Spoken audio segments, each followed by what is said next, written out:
और गैस की कीमतें अभी बढ़ रही हैं और IMF कह रहा है कि ये 250% बढ़ेंगी सर्दियों तक।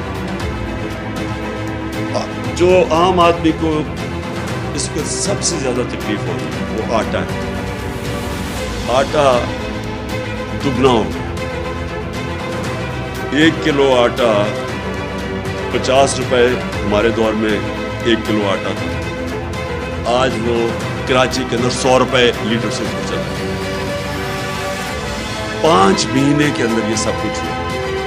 मैं सवाल ये पूछता हूँ कि क्या हुआ 5 महीने में कि वो किधर से किधर कीमतें चली गई। मैं आपके सामने बता रहा हूँ और ये सिर्फ सारी चीज और कीमतें ले लें। चावल गए हैं 100 रुपए से 225 रुपए। दालें गई है जो आम आदमी, मैं सिर्फ वो बातें कर रहा हूँ जो आम आदमी जिसको ऊपर रहता है, 225 रुपए से 360 रुपए पे गई है। और गैस की कीमतें अभी बढ़ रही हैं और IMF कह रहा है कि ये 250% बढ़ेंगी सर्दियों तक। जो आम आदमी को इसको सबसे ज्यादा तकलीफ हो रही है वो आटा है। आटा दुगना हो गया।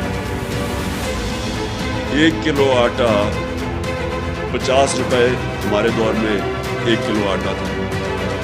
आज वो कराची के अंदर 100 रुपए लीटर से ऊपर चला गया।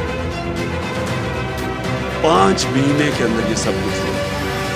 मैं सवाल ये पूछता हूँ कि क्या हुआ 5 महीने में कि वो किधर से किधर कीमतें चली गई। मैं आपके सामने बता रहा हूँ और ये सिर्फ सारी चीज और कीमतें ले लें। चावल गए हैं 100 रुपए से 225 रुपए। दालें गई है जो आम आदमी, मैं सिर्फ वो बातें कर रहा हूँ जो आम आदमी जिसके ऊपर रहता है, 225 रुपए से 360 रुपए पे गई है दालें।